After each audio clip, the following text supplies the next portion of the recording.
지금 부동산 문제도 사실은 이제 청년들이나 뭐 청년들 아니라 전 국민을 이제 분노하게 하는 부분인데 네. 이찬진 금감위원장이 이제 집이 두 채였는데 서초구 우면동 대림 아파트 네.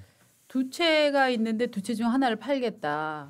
이분이 이제 옛날 아파트에 살고 제가 찾아보니까 1995년 준공을 했고 이게 이제 156제곱미터 그러니까 한 47평 정도 되는 단일 세대더라고요. 단일 평수고 412세대인데 이걸 좀 두 채를 갖고 있다가 한 채를 팔겠다라고 얘기를 했습니다.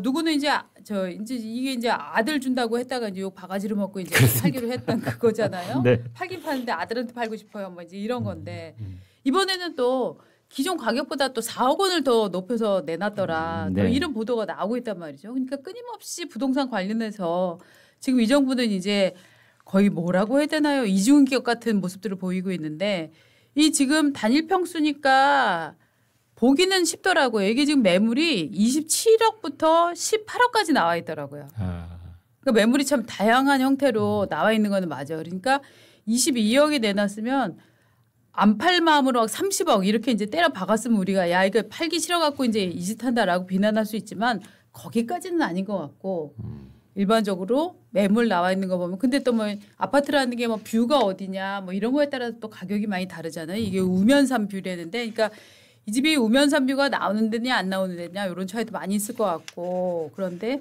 지금 일단 가격대로 보면은 최고가로 내는 거는 아니다 하는 이제 결론이 나오네요. 근데 분명한 사실 한 가지는 네. 이재명 정부의 그 두 번째 폭탄 부동산 정책이 실패했다라는 얘기예요. 왜냐하면 그 직전에 18억이었다고 하지 않습니까? 맞아요. 실거래가가. 근데 그 금매물이니까 부동산에서 20억에 내놨다고 맞습니다. 하는데 아니 금매물은 낮아져야 되는 거 아니에요? 그러니까요. 그렇죠. 더 올랐다는 얘기죠. 더 올랐다. 네, 주인이 그러지 말고 시세대로 내놔 주세요 해서 22억으로 했다는 거예요. 네. 그러니까 지금 시세가 22억이라는 얘기예요. 그렇죠. 부동산 정책 내놓은 다음에 강남 아파트가 무려 4억이 오른 거예요 지금. 한 달 맞아요. 만에. 한 달도 채 안 되는 거죠. 한 달도 채 안 되는데 그러면 퍼센테이지로 따지면 18억짜리가 4억이 오르면 몇 퍼센트가 오른 거예요? 한 20% 이상 올라야 돼요. 가까이. 예. 가까이. 예. 네. 그러니까 이분은 무슨 구로공단 그 정부가 수용할 때 네. 농민들 땅 맞습니다. 수용할 때 그 소송 대리해가지고 무려 300억 원의 그 성공 보수를 챙긴 분이잖아요. 네. 근데 이거 가만히 앉아서 또 지금 이거 하면서 4억 원 한 달 만에 또 이제 막 벌어들이잖아요. 저는 이 정말 우리와는 다른 세계에 살고 있는 것 같아요. 정신도 그렇고. 또 하나는 이제 4억을 높여서 내놨다고 하니 왜냐하면 한 달 전 같은 평형의 실거래가가 18억인데 22억이라고 나와 있으니까 이제 그 동네 사정을 잘 아는 사람이 아니라면 그냥 쓱 보기 이건 팔려는 마음이 있는 거야 없는 거야 이렇게 되잖아요. 그 비난이 나오자마자 이분이 뭐라고 그랬느냐. 그 가격은 부동산 업소가 정한 거예요. 맞아요. 이런 말을 했어요. 네. 아니 세상에 살다 자기 값을 얼마에 내놓는데 그게 부동산이 마음대로 정한다? 저 그런 경우 처음 봤어요. 그리고 심지어 올리는 거를 부동산이 한다고요. 자기 마음대로 부동산들은 집값을 내려야 잘 팔리기 때문에 오히려 그럼요. 싸게 거래하기를 유도를 해서 그게 가장 문제가 그렇죠. 되고 있어요. 네. 근데 이 부동산에서 돈을 올리라고 했다. 근데 기사에도 찾아보면 기자가 확인을 해보니까 부동산에서는 그게 아니라 집주인이 올려달라고 그랬는데요. 그게 상식이죠. 네. 당연한 상식이죠. 네. 우리도 지금까지 집을 한두 번 사고 팔았습니까? 정말. 너무 이게 자꾸 그 장관이나 이런 급의 이 정부 부처에 있는 사람들이 거짓말하는 거를 너무 아무렇지도 않게 지금 생각을 하고 있어요. 그러니까 이찬진 금감 네. 원장한테 하고 싶은 말은 당신 혼자만 집 사고 파는 거 아니고 네. 전 국민이 당신 나이만큼 된 분들은 다 두어 번씩 집 사고 판 경험이 있습니다. 네. 더 많은 분들도 있고요. 네. 그런데 이런 말을 하면 국민들 귀에 어떻게 들리겠다 한 번쯤 생각을 했으면 좋겠어요. 그렇죠. 그럼 이제 국민들이 뭐 그런가? 라고 넘어가지 않고 국민들 아닌데? 부동산은 주로 가격을 깎던데 왜냐? 가격이 싸야 빨리 사는 사람들이 달려들어서 거래가 이루어지니까. 이렇게 거짓말을 하는 걸 너무 두려워하지 않는데요. 요새? 이 이재명 정부 공직자분들은 네. 일단 나는 되고 네. 다른 사람들은 손해 되더라도 지금 정책에 따라와라. 그렇죠. 이런 입장인 것 같아요. 지금 그 급매를 했다면 확실히 이게 손에 있을 때 이게 딱 끊는다 해가지고 손절이라는 표현을 그렇죠. 하잖아요. 네. 나는 손절은 없어. 그렇죠. 이런 입장들로만 다 있는 것 같습니다. 네. 굉장히 안타깝고 이 부동산 정책에 있어서 실패인 것을 이 인물들로 자꾸 자인하고 계시고 맞아요.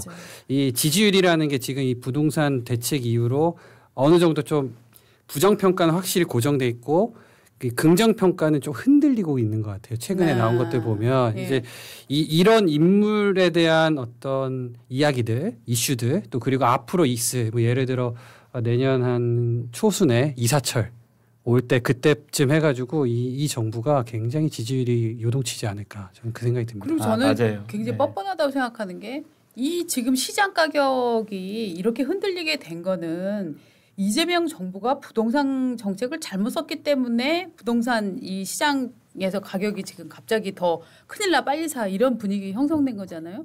그런데 거기에 큰 기둥을 세웠던 사람들이 어떤 얘기를 하고 있냐면 그거에 대한 죄송함이나 저 민망함을 표현하지 않고 자기 재산을 이익을 실현할 때는 시장 가격에 맞춘단 말이죠. 아니 부동산 집 내리는 거 굉장히 쉬워요. 시장 가격보다 자기가 지금 최저가가 18억이다. 근데 자기는 이 집이 좋은 집이다. 하지만 나는 책임을 진다라고 하면 17억이 내놓으면 금방 팔려요. 그럼 17억이 그 가격 되는 거예요. 네, 맞습니다. 저는 근본적인 문제가 네. 이 좌파들은 공익과 사익 중에서 네. 말로는 공익을 얘기하는데 실제로는 한 번의 예외도 없이 다 사익을 우선한다는 맞아요. 거예요. 그러니까 저는 이 부동산 정책의 이재명 정부 부동산 정책의 근본적인 문제가 사익 우선이라는 건데요. 어떤 맞습니다. 사익이냐?